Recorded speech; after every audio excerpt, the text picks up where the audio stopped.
I'm Richard. I'm alcoholic. My sobriety date is November 26, 1985. And for the grace of God, I haven't had to have a drink since then. I don't know if you're going to be able to understand this thing or not, but I'll try. But I've been, every time I come home up here, I visit back and forth. I live in Florida. I'm originally from Southern Pines. I was born in Pinehurst. And when I come home, I always come to this meeting, or at least a couple other meetings in the area too, but I really like this meeting.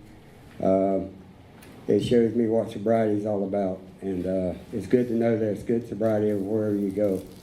And as I travel back and forth, I've been down there since 1977. And as I travel back and forth, I'm older now, and I don't like to drive straight through, so I spend the night somewhere in South Carolina, Georgia, somewhere. But first thing I do when I get to a motel room is find me an AA meeting.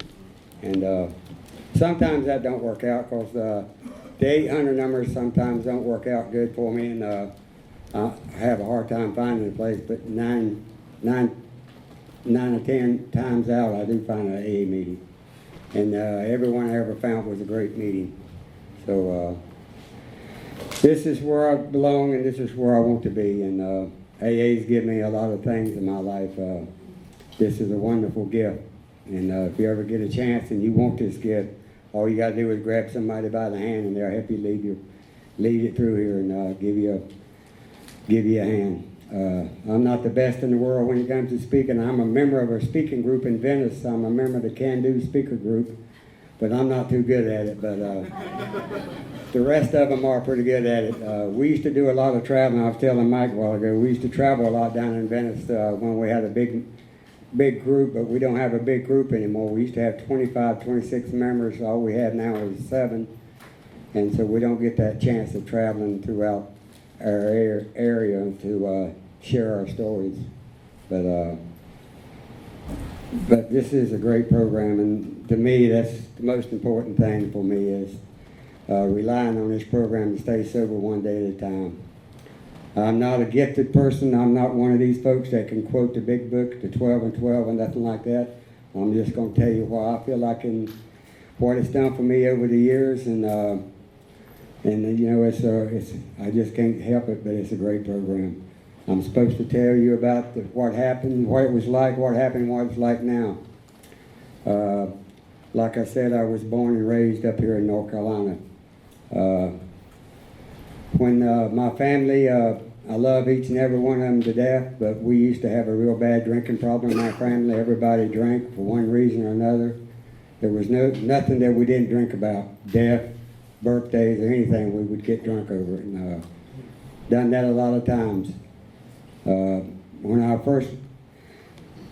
before I ever started drinking there, when I was a little bitty feller, my sisters and my brothers, we all were taken away from our mother, and we were sent to children's homes.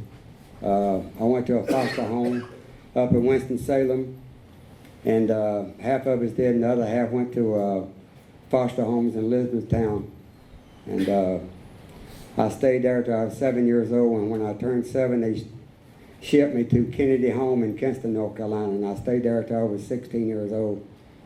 And I never was around too much alcohol at that time. But there was an occasion every once in a while when we'd come home and visit our mother that, you know, there was always drinks, beer and liquor and everything around. And of course I tried to taste some of it, you know, see what it was like.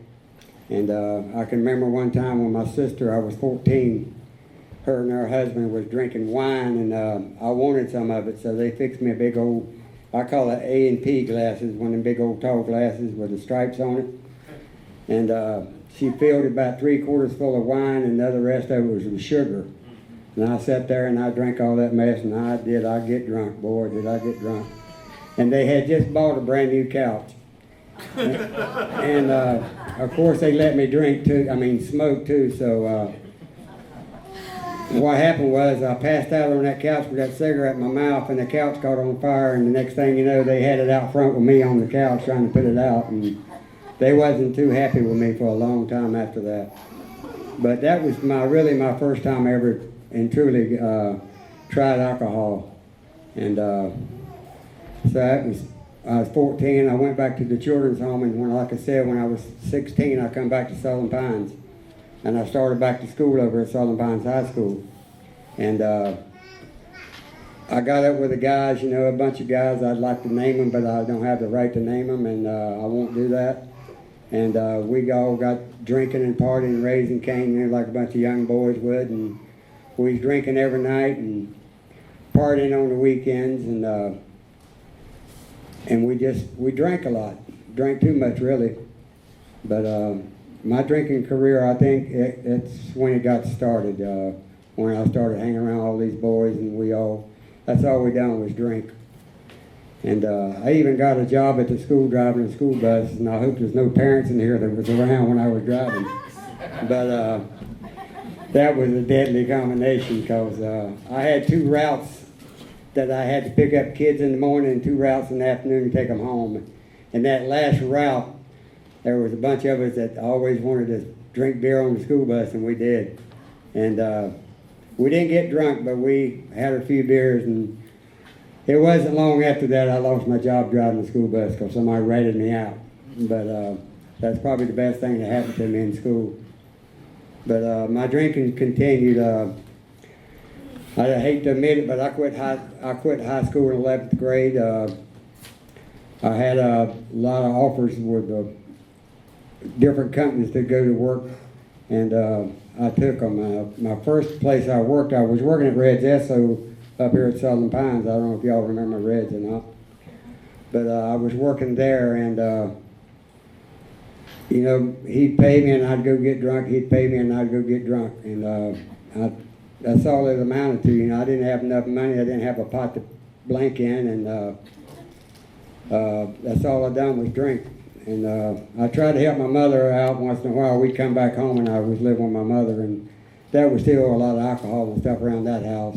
She used to drink old Pat's Blue Ribbon beer, and that wasn't very good stuff. But anyhow, I done a lot of drinking, and I was working at Red's, and I think it was 1969, and it was a contract company out of South Carolina. I was up here doing telephone work, and I got to know these guys pretty well, and they offered me a job, so I took the job with them, and I started learning, how to climb telephone poles and splice and stuff like that, and I've been doing that all my life, really. I've been climbing poles and splicing all my life. I worked with a power company for a little while over in Pinehurst, but maybe about 3 years, but the majority of my life I've been a pole climber and a splicer, and that's a great life, to be honest with you, but it's a better life when you're sober. So I got to work with these boys out of South Carolina, and we started traveling. I didn't know traveling was involved in it, but it was, and I enjoyed it, really. We went everywhere doing jobs, contract jobs with different phone companies throughout North Carolina, South Carolina, Virginia, and Kentucky, and different other places, and it was a lot of fun, a lot of drinking, because everybody drank like I did, and I really liked that. And we done a lot of traveling, and my buddy Roger Dutton, he's passed and gone now, but he was one of my bosses, and I was an apprentice. I was an apprentice for 3 years, and he and I got a job down in Florida one time, down in Naples, and so we left to go to Florida, and he told me, says he was going to stop in Georgia to buy a couple bottles of liquor, and we wouldn't drink that till we got to Florida. So that was, I believed him in a way, and in a way I didn't. Because when we got to Florida and we got us a motel room, the first thing we done was pop the cap on that liquor, and we got to drinking and getting drunk, and Roger disappeared. I had no idea where he was. I was down there by myself, a little bitty fella. I wasn't much bigger than what I am now. And didn't know anyone, and he like I said, he got gone. And probably about 4 hours later, the law showed up at the motel, and they found Roger back there behind one of those shell factories down on 41 in Naples. He passed out, truck out of gas, and they took him to jail. So I had to wait till the next morning, and just so happened I had enough money to get him out of jail, and we didn't even get to start the job. They fired us right on the spot and sent us back to North Carolina.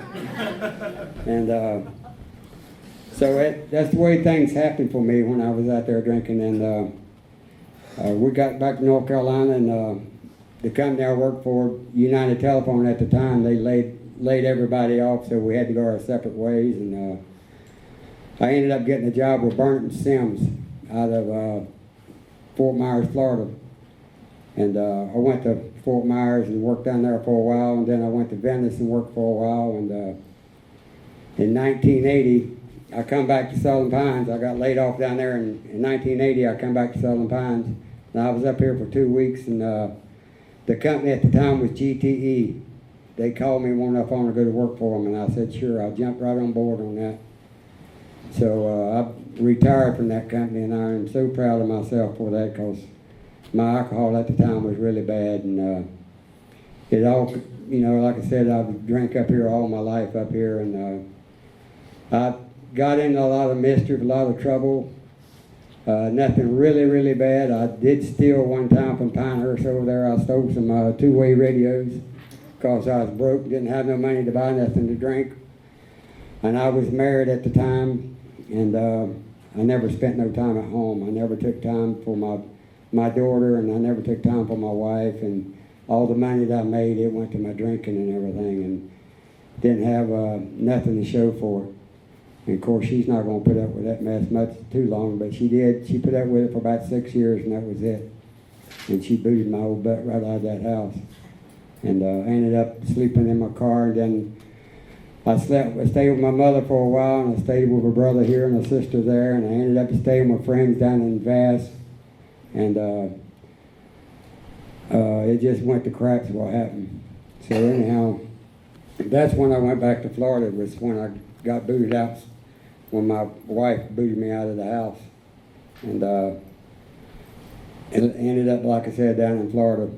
And my drinking just continued. I just met new friends, and trying to impress them, buying beer and stuff like that, and buying liquor, and then they would in return do the same thing for me, and I just got to be real good friends with them. And we just started a 7-day thing: drink, drink, drink, drink, drink. That's all we done was drink. I got kicked out of a couple motels down there because I didn't have the money to pay my rent, and I was lucky enough to find a place to live. And even one time, Burnett Sims didn't pay me on time, and the people that owned the motel, they told me I had to leave. I said, I can't leave. He said, you got to leave. He said, your company hasn't paid a bill or nothing. And I said, well, you can have this truck. I was going to give him the truck that the company owned, just so I wouldn't have to leave.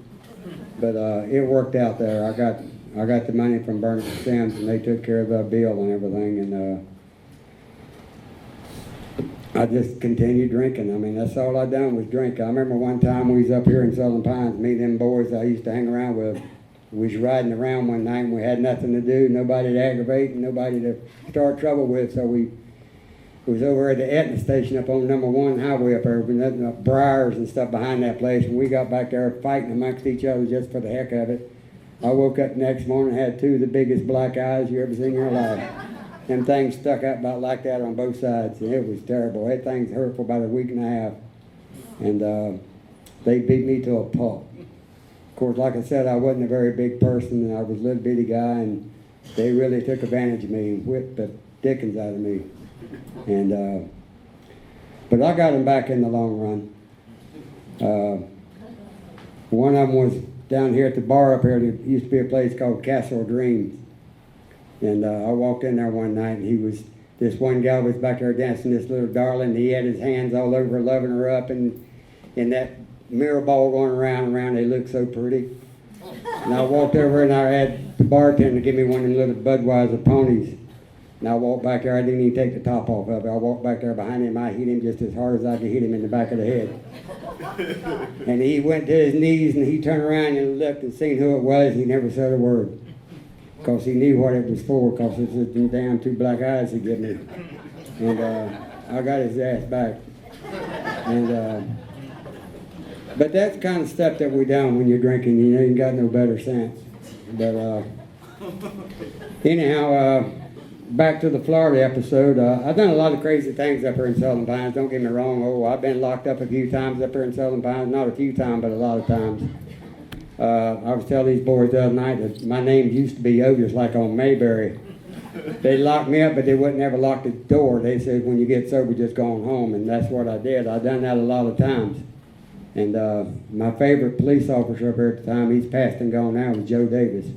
I don't know if anybody knows him or not, but he was a good person. And he tried to help me back then when I was drinking. He tried and tried and tried, but I wouldn't listen because I didn't have time for him. And but, you know, like I said, I've done a lot of crazy things in here in Pinehurst, Southern Pines area, and nothing really, really bad. I spent a lot of nights in jail. I've been in Moore County Jail 3 or 4 times, you know, just overnight stay and go home and eat some of their collards and cornbread, and I go back home. But I never really done nothing really, really bad that I consider bad anyhow. The only thing I can think of when I was up here, when things that I was doing bad was I was treating my wife and my daughter wrong. And I did not realize at the time what I was doing. You know, it was all about me. You know, I got to have money for my drinking. I got to have money to go out to the bars. I got to have money for the car. I got to have money for this. And, you know, I wasn't thinking about them. And there was many times when that light bill come due that it didn't get paid and they cut that damn light out. You know, and I had no feelings about that. I didn't really care at the time. But today, you know, after being sober for a little while, you know, you learn what you did was wrong, and you try your damnedest to make up for it, and it's hard to make up for it sometimes. But I'm 65. I'll be 65 my birthday, and I'm doing everything in the world to make it up to my daughter and my grandchildren. And they're special people in my life, and my family too. This program really gets to my heart sometimes. It just tears me up. I just can't help it sometimes. So if you see me shed a tear, it's because I love this program so much. But anyway, to get back down to the Florida area, I was got back down there and I met up with this guy. His name was Neil. And we became really good buddies. We done a lot of fishing. He had a nice boat.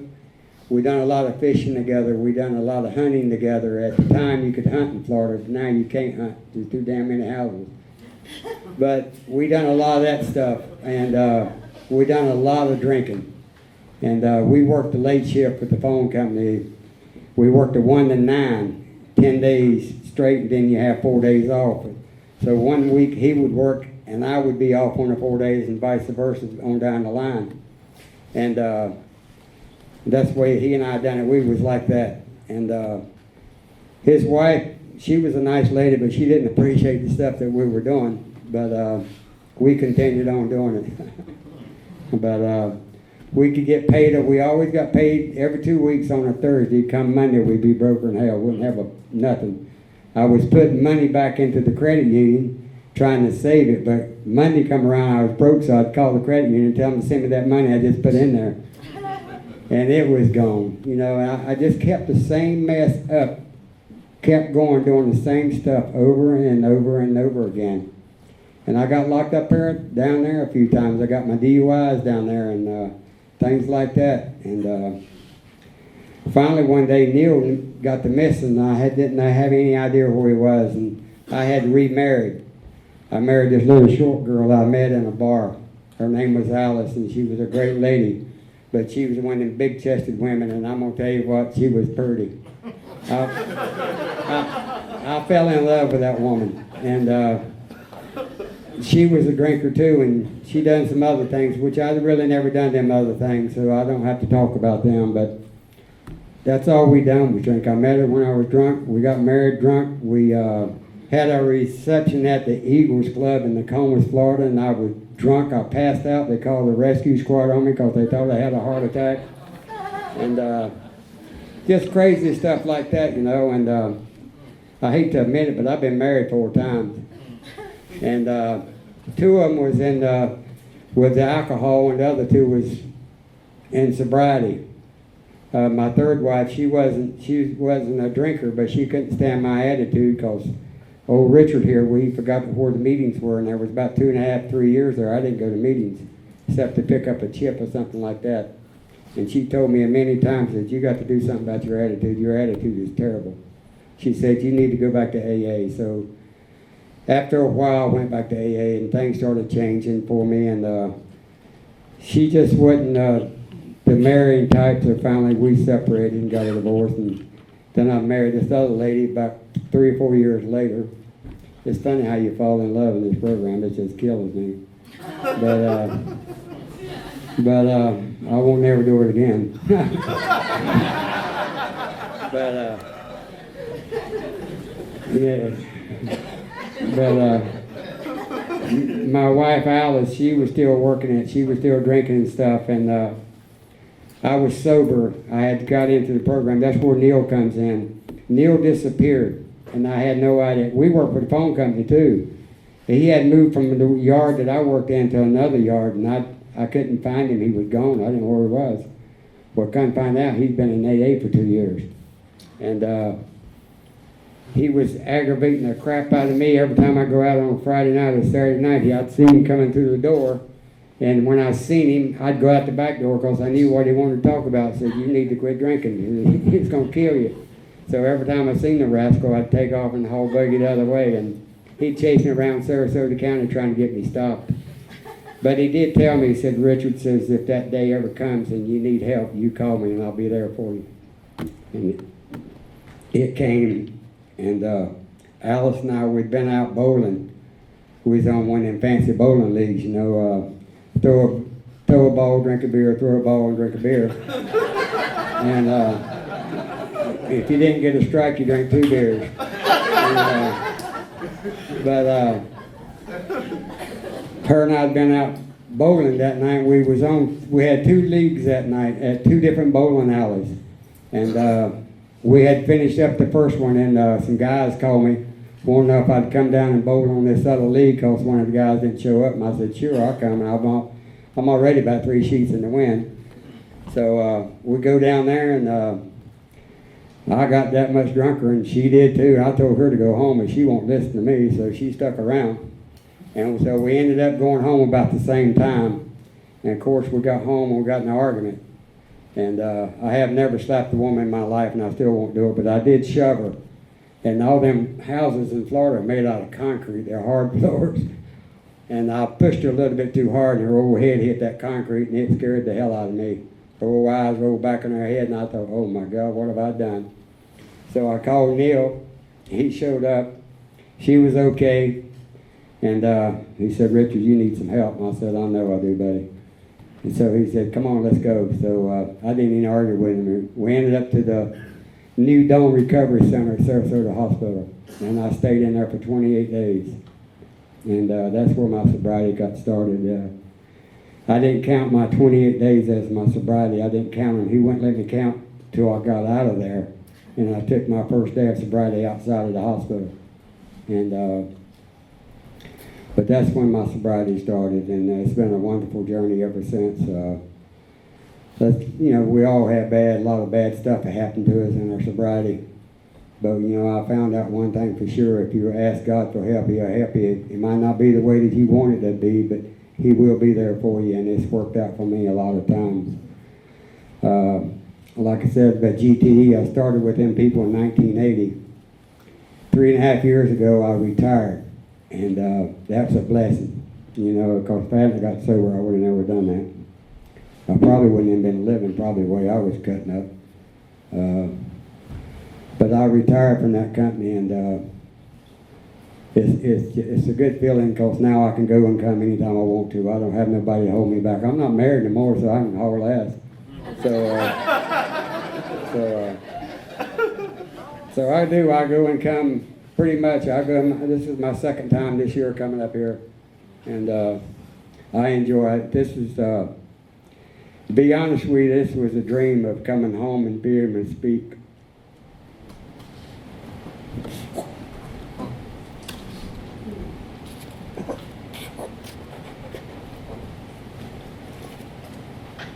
I told you it's sentimental, I can't help it. But my buddy AJ over there, we drank a few together too. And there's a lot of guys in these rooms that I drank with up here. A lot of them won't claim to know me, but that's all right too.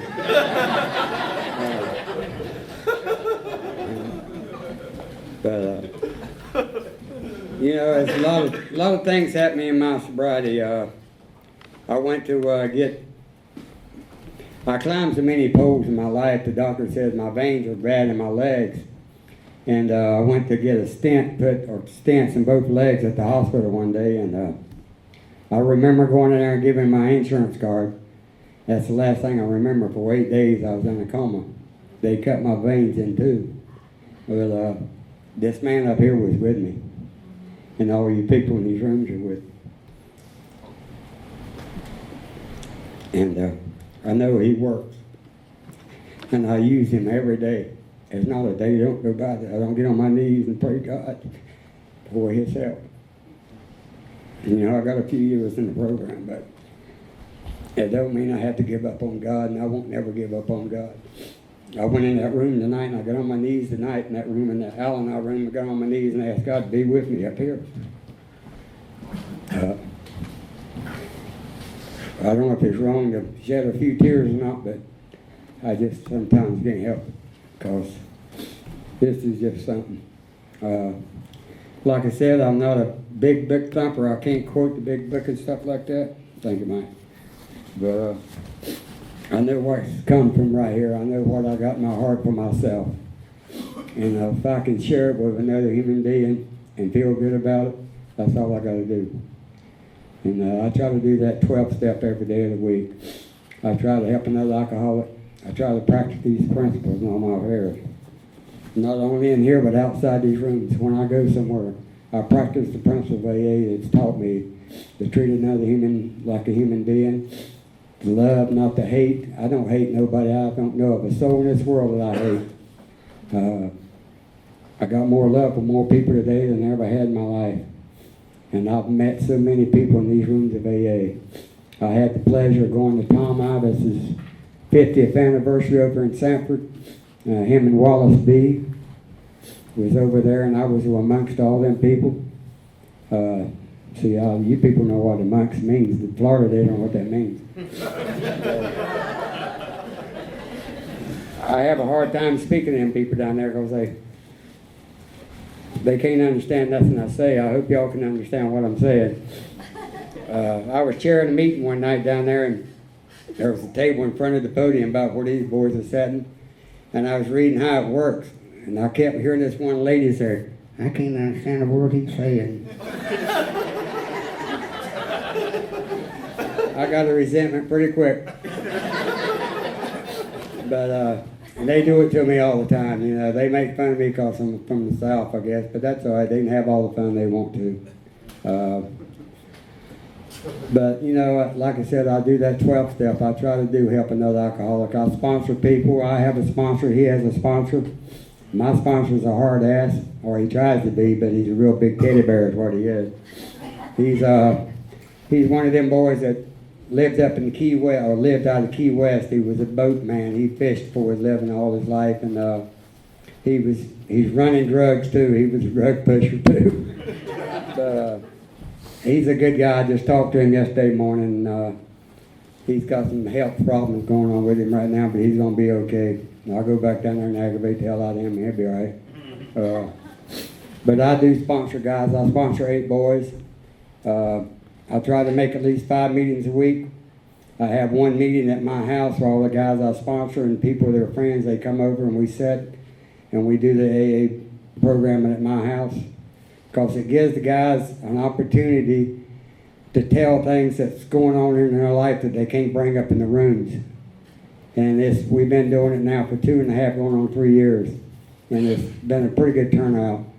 And we have our coffee like we do here. We have our cookies and stuff, and we have a good meeting, and it's a great meeting. And I count that as a meeting, because anytime more than 2 people get together, that's a meeting, as far as I'm concerned. And I try to walk the walk. I have nothing to brag about. I was like somebody said yesterday. I heard him in here that says the guy said he had 12 hours of sobriety. That's pretty cool, because today I got up late. I didn't get out of bed about 9:30, 10 o'clock, so I ain't got that much today. But I don't know. I know one thing, if any of you new guys or ladies are looking for a better way of life, a better way of living, grab somebody's hands and follow them. Because I'll tell you what, for this no alcoholic, it's worked out good for me.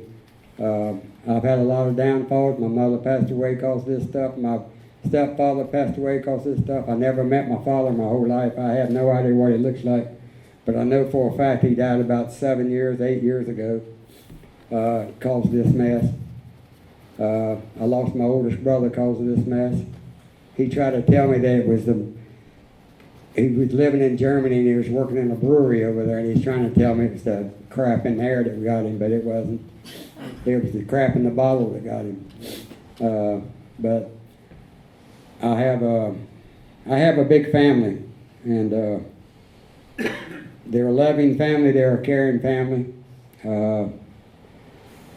We get together, and we're like tomorrow, I'm thinking we're getting together and having a dinner tomorrow to see me off, get rid of me. I think that's what the purpose of it is.